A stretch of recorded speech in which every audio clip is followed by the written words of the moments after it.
Before we lift our hearts in prayer, let's pause and quiet our minds to receive God's truth. His word is our foundation, steady, unchanging, and full of life.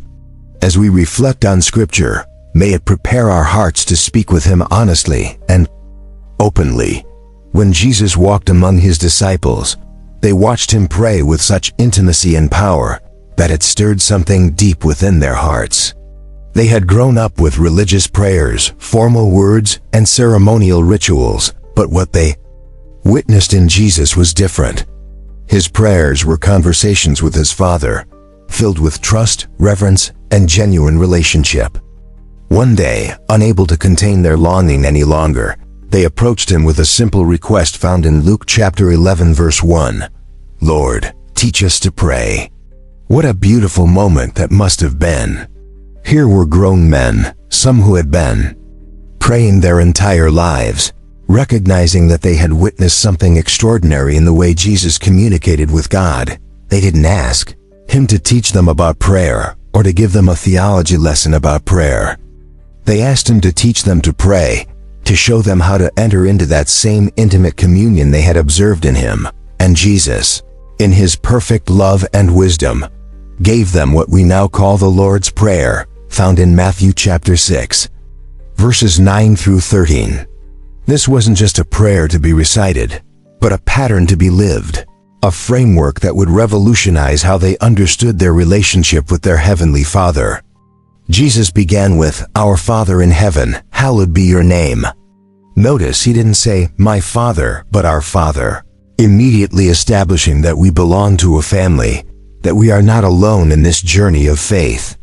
The word Father reveals the intimate, personal nature of our relationship with God, while in heaven reminds us of His sovereign majesty and power.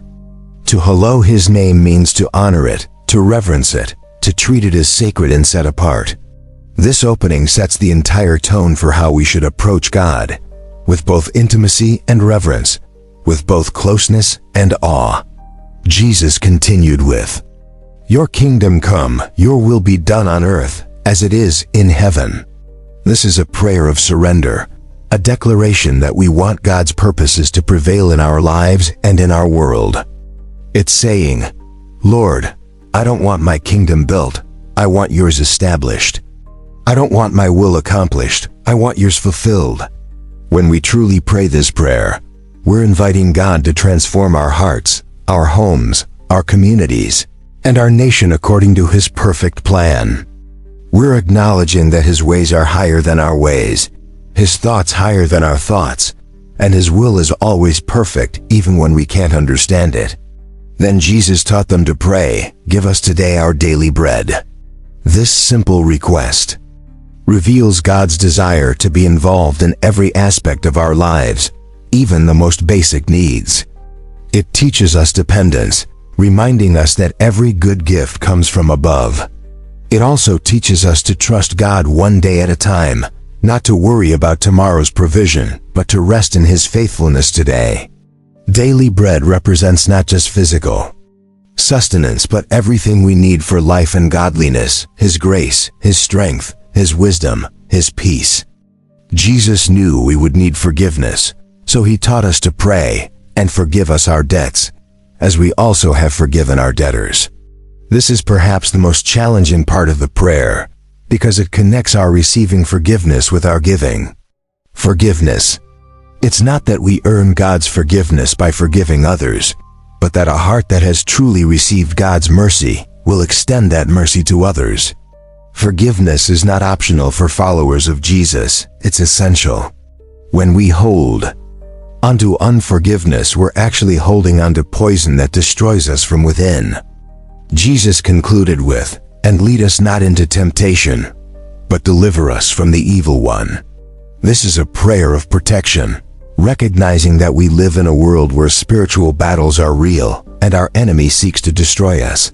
We're asking God to guide us away from situations that would cause us to stumble and to protect us from the schemes of Satan. It's a humble acknowledgement that we need God's help to walk in victory and live in holiness. This prayer that Jesus taught encompasses everything we need: worship, surrender, provision, forgiveness, and protection. It's a complete framework for communion with God that, when prayed with sincerity and faith, can transform our lives and align our hearts with His perfect will. Let's pray. Heavenly Father, we come before your throne of grace with hearts full of gratitude and reverence. You are our Father, not distant or unreachable, but intimately involved in every detail of our lives. We thank you that through Jesus Christ, we can approach you with confidence, knowing that you hear every word, every whisper, every cry of our hearts. Your name is hallowed, sacred, and worthy of all honor. We declare that there is no name above the name of Jesus, no power greater than your power, no love deeper than your love. Holy Spirit, we invite you to fill this moment with your presence, to make this prayer more than words but a living connection between our hearts and our God. We surrender to your kingdom. Lord, we lay down our own plans, our own desires, our own understanding, and we ask that your will be done in our lives on earth as it is perfectly accomplished in heaven. We don't want to build our own kingdoms of comfort and convenience, but we want to be instruments of your kingdom purposes. Use us to bring your light into dark places, your hope into hopeless situations, your peace into chaos, your love into broken hearts. Transform our families, our communities, our nation according to your perfect plan. Where there is division, bring unity. Where there is hatred, bring love. Where there is despair, bring hope. Where there is confusion, bring clarity. Let your kingdom come in power and glory. We trust you for our daily bread, Father. You know exactly what we need before we even ask, yet you invite us to bring our requests to you because you delight in providing for your children. We ask for physical provision, for food and shelter and clothing, but we also ask for spiritual bread, for your word to nourish our souls, for your presence to sustain us, for your strength to carry us through difficult days. We don't want to worry about tomorrow's needs, but to rest in your faithfulness today, knowing that you who feed the birds of the air and clothe the lily of the field will surely take care of us. You are our provider, our sustainer, our source of everything good. We come to you asking for forgiveness, Lord, knowing that we have fallen short of your glory. We confess our sins, our failures, our wrong attitudes, our selfish actions, our prideful thoughts. We don't want to hide anything from you because you already see it all and you still love us completely. Wash us clean with the blood of Jesus. Remove our guilt and shame. Give us fresh starts and new beginnings. Create in us clean hearts and renew right spirits within us. And Father, as we receive your forgiveness, we choose to forgive those who have hurt us, disappointed us, betrayed us, or wounded us. We don't forgive because they deserve it, but because you have forgiven us. We release them from the debt they owe us, and we trust you to handle justice and healing. Free us from the prison of unforgiveness, and fill our hearts with your mercy and grace. Protect us from temptation, Lord. You know our weak areas, our vulnerable spots, the places where we're most likely to stumble. Guard us from situations that would lead us away from you. Give us wisdom to recognize the enemy's schemes and strength to resist his attacks. When we face trials and challenges, help us to remember that you are greater than any force that comes against us. Deliver us from evil, from fear, from anxiety, from despair, from anything that would steal our joy or rob our peace.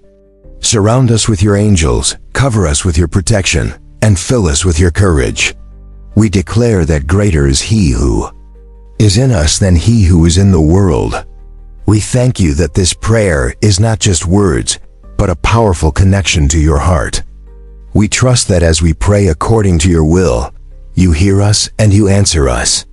We believe that you are working all things together for our good and your glory. We praise you for your faithfulness, your goodness, your mercy, your love. We worship you not just for what you do, but for who you are. You are our rock, our fortress, our deliverer, our shepherd, our savior, our friend, our king. All honor and glory and power belong to you forever and ever. In the mighty name of Jesus Christ, we pray with confidence and expectation. Amen. May every word of this prayer become a living blessing over your life in Jesus' mighty name. If you're carrying a specific need today, we'd count it a privilege to stand with you in prayer. Share your request below so we can lift you up together. May the unshakable peace and overflowing grace of Christ surround you today and always.